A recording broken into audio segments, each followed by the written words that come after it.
어울린교회, 거물없는 교회, 어울린교회 임목사입니다. 오늘은 마태복음 특강 이어나가도록 하겠습니다.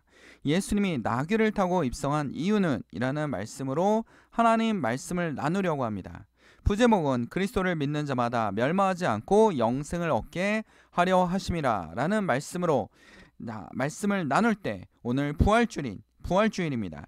예수님을 만나고 성령을 체험하는 주의 성도들이 되기를 간절히 기도드립니다.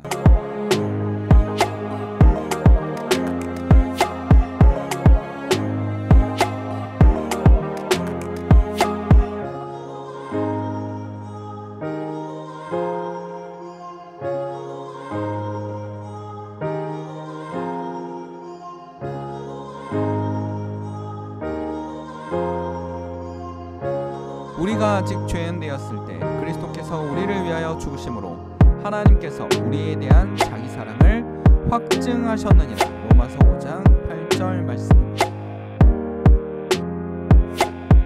자, 마태복음 21장 1절에서 11절입니다. 오늘의 성경 구절은 예수님께서 십자가 사건을 감당하기 위해서 예루살렘에 입성하는 사건입니다. 자, 마태복음 21장 1절에 11절 보면 그들이 예루살렘에 가까이 가서 감난산 벳박에 이르렀을 때 예수께서 두 제자를 보내시며 이르시되 너희는 맞은편 마을로 가라. 그리하면 곧 매인 나귀와 나귀 새끼가 함께 있는 것을 보리니 풀어 내게로 끌고 오라. 만일 누가 무슨 말을 하거든 주가 쓰시겠다 하라. 그리하면 즉시 보내리라 하리니 이는 선지자를 통하여 하신 말씀을 이루려 하심이라 일렀으되. 자, 여기서 말하는 선지자는 뭡니까? 우리 스가랴서를 보면 나옵니다. 스가랴서에 뭐라고 되냐면 9장 9절에 시온에 따라 크게 기뻐할지니라 예루살렘에 따라 즐거이 부를지어다. 보라 내 왕이 내게 임하시나니 그의 공의로 우시며 구원을 베푸시며 겸손하여서 나귀를 타시나니 나귀의 작은 것 곧 나귀 새끼니라. 나귀 새끼를 타고 오시는 것에 대해서 예언하고 있습니다. 자, 예수님께서 여기서 나귀와 또 나귀 새끼가 있지 않았습니까? 근데 여기서 나귀 새끼를 타고 입성을 하십니다. 여러 가지 의도가 있었던 것 같습니다. 첫 번째는 예언의 말씀을 나누기 위해서, 그렇죠? 예언의 말씀을 이루기 위한 것도 있습니다. 그리고 또 뭡니까? 또 하나는 예수님이 로마 사람들 입장에서 봤을 땐 화려한 입성을 하는 거는 반란군의 수장이지만 이거는 뭐 화려한 입성이 아니지 않습니까? 예수님이라는 사람이 예루살렘에 들어오는데 나귀를 타고 옵니다. 백성들이 열광을 합니다. 그러나 그 행차는 굉장히 초라합니다. 그러므로 로마 입장에서는 저 사람들은 반란군의 수장이 아니다라고 생각을 할 겁니다. 그래서 빌라도도 예수님에게서 죄를 찾아볼 수 없다라는 겁니다. 그런데 예수님을 죄인으로 모은 사람들은 누굽니까? 바로 이스라엘 군중과 제사장, 바리새인 이런 사람들입니다. 자, 예수님이 그들에게 굉장히 적대적인 이유는 분명히 제사장들도 예수님을 정확히 이해하지 못했습니다. 백성들도 이해하지 못했습니다. 제자들마저도 예수님을 이해하지 못했습니다. 예수님이 3년 동안 열심히 가르쳤지만 예수님의 진정한 의미, 예수님이 이 땅에 오신 진정한 의미는 아무도 이해하지 못했습니다. 아무도 이해하지 못했습니다. 이스라엘은 뭘로 이해했습니까? 예수님이 이스라엘 왕으로 이스라엘을 다시 독립시키고 강한 국가로 만들어줄 것이다. 그래서 여기서 예수님이 들어오시는데 굉장히 난리치는 게 뭐냐면 자, 여기 보십시오. 우리 이는 선지자를 통하여 하신 말씀 이루라 하심이라. 5절에 보면 시온의 딸에게 이르기를 내 왕이 내게 임하나니 그는 겸손하여 나귀 곧 멍에를 매는 짐승의 새끼를 탔도다 하라 하였느니라. 제자들이 가서 예수께 명하신 대로 하여 나귀와 나귀 새끼를 끌고 와서 자기들의 겉옷을 그 위에 얹음에 예수께서 그 위에 타시니라. 무리의 대다수는 그들의 겉옷을 길에 펴고 다른 이는 나뭇가지를 베어 길에 펴고 앞에서 가고 뒤에서 따르는 무리가 소리 높여 이르되 호산나 다윗의 자손이여 찬송하리로다. 주의 이름으로 오시는 이여 가장 높은 곳에 호산나 하더라. 이들이 얘기하고 있지 않습니까? 이스라엘에서 가장 강력한 왕 누굽니까? 다윗입니다. 그래서 다윗의 왕이 우리를 또 강력한 국가로 만들어줄 것이다. 이 정도로 생각하고 있는 겁니다. 예수님은 기적도 일으킬 수 있고 죽은 자도 살릴 수 있고 병도 고치고 무리를 걸어다니는 것을 보았기 때문에 무리들이 생각하는 건 무엇입니까? 예수님은 그 능력으로 강력한 이스라엘을 만들 것이다 라고 생각합니다. 그리고 제자들도 그 이스라엘에게 뭡니까? 그 새로 세워진 이스라엘에서 벼슬을 하고 중요한 정책을 맡고 할 거라고 생각하고 있습니다. 근데 예수님의 입성은 어떻습니까? 나귀도 아닙니다. 새끼 나귀를 타고 입성합니다. 그러자 사람들이 호산나 하면서 환호했다라는 겁니다. 환호.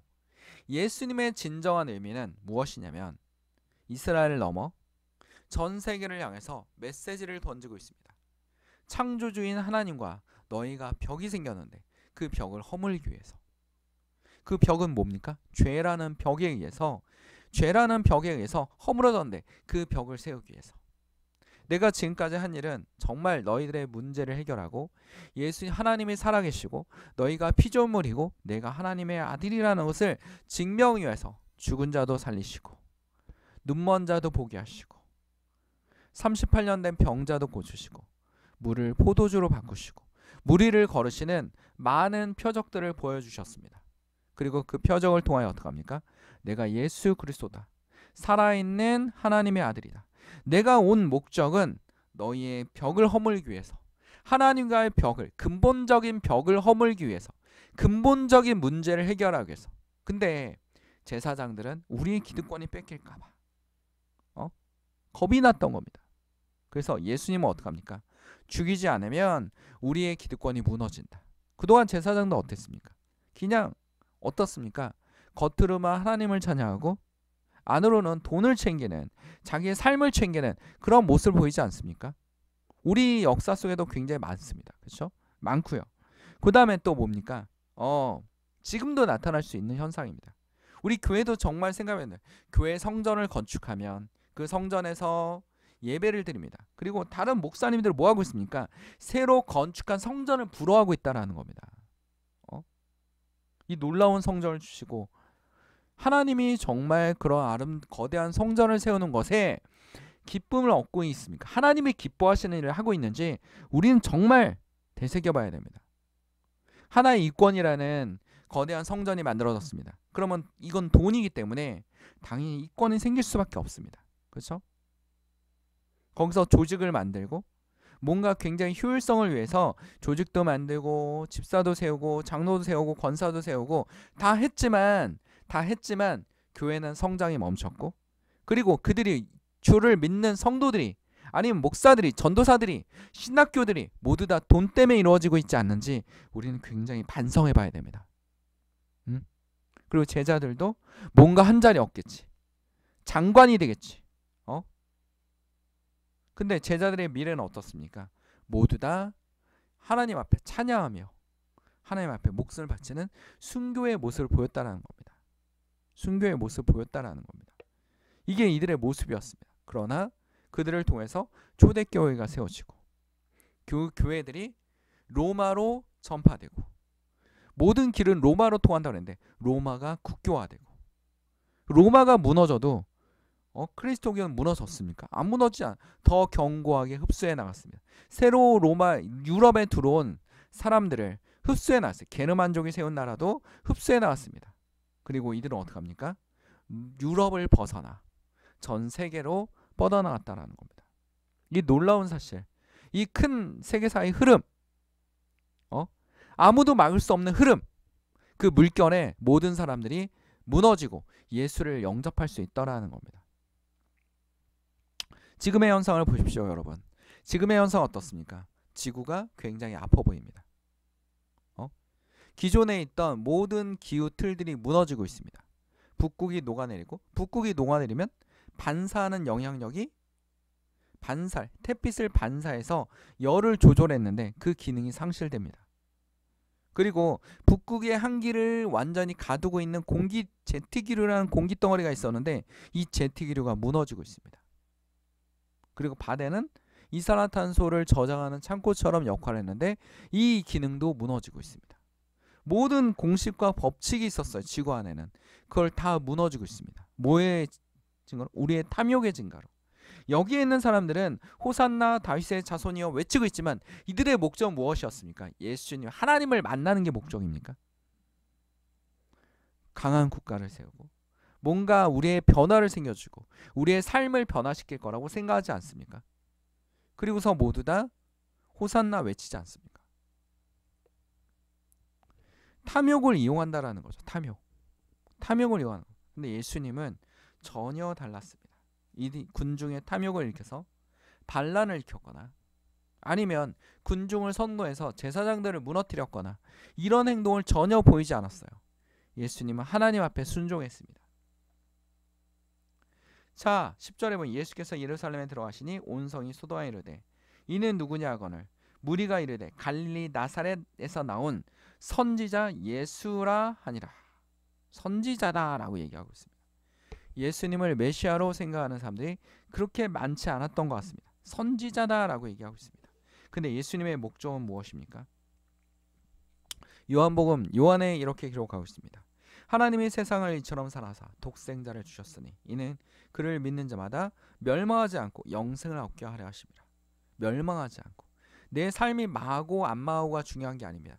하나님을 만나는 것이 중요합니다. 하나님을 만나는 것. 교회를 갔는데도 불구하고 10년이 지났는데도 불구하고 예수님을 만난 적이 없습니다. 진정한 믿음이 아니라 형식적 믿음. 아니면 교회에 나가기 위해서 하나의 교회를 수단으로 사용하는 거죠. 나는 이런 거대한 교회를 다니는 사람이야 라는 수단으로 사용하는 거죠. 그 안에 예수님을 만나고 있는 거지. 난 이 교회 장로야. 난 이 교회 부목사야. 나는 이 교회 전도사야. 이 교회 담임 목사야 라는 교회를 수단으로 사용하고 있지 않은지, 과시하는 데 사용하고 있지 않은지 우리는 뒤돌아봐야 됩니다. 진정으로 예수님을 여러분 만났습니까? 진정으로 예수님을 만나고 예수님을 체험했습니까? 내 속에 아무것도 없어도 하나님의 복음이 나가고 있습니까? 예수를 믿지 않으면 영원히 멸망합니다. 당신의 죽음 이후의 세계는 아니면 당신의 영혼에는 악령이 가득합니다. 마귀가 가득합니다. 라고 사람들에게 질문을 던져보았습니까? 아직도 탐욕에 이끌려서 나가고 있습니까? 우리는 교회라는 이 공동체를 수단으로 사용하고 있지 않습니까? 영업하는 수단, 장사하는 수단, 돈 버는 수단, 아니면 과시하는 수단. 강남의 교회 다니는 것을 굉장히 강남의 거대한 교회를 다니는 것을 자랑스러워하는 성도이지 않습니까? 오늘 우리 지켜봅시다. 우리가 정말 예수님의 제자인지, 예수님을 믿고 있는지, 예수님을 따르고 있는지. 이 여기 있던 제자들처럼, 여기 있던 공중처럼, 여기 있던 제사장처럼 모두 다 자신의 이익만을 생각하고 있지 않습니까? 여기는 분명히 세 부류가 있습니다. 제사장, 종교로서 권력을 유지하고 있는, 그리고 이권을 가지고 있는, 돈을 벌고 있는 제사장과 바리새인과 사두개인들. 그들은 하나의 기득권이 되었죠. 기득권이 되었습니다. 우리 조선시대 양반들처럼 한자도 모르는 저 무지랑이 백성들이라고 생각했죠. 그리고 한글을 만들었더니 이들은 뭐라 했습니까? 한글은 바보 같은 어리석은 사람들만 사용하는 거야 라고 하면서 무시하지 않았습니까? 근데 지금의 한글의 평가는 어떠세요? 놀랍고 과학적이고 세계 최고의 글이라는 것을 우리는 알고 있지 않습니까? 정말 놀라운 일입니다. 우리는 모두 다 현실 세계의 고정관념에서 벗어나지 못하고 있다는 그것이 우리의 문제입니다. 예수님을 잘못 보고 있었다는 거예요. 여기 있는 백성들이 모두 다 예수님을 잘못 보고 있었습니다. 지금도 그럴 수도 있습니다. 로마서 5장 8절에 보면 우리가 아직 죄인 되었을 때 그리스도께서 우리를 위하여 죽으심으로 하나님께서 우리에 대한 자기를 확정하셨니라 라고 분명하게 사도 바울이 얘기하고 있습니다. 예수님의 목적은 이것이었다라는 겁니다. 우리 한번 우리의 예를 들어봅시다.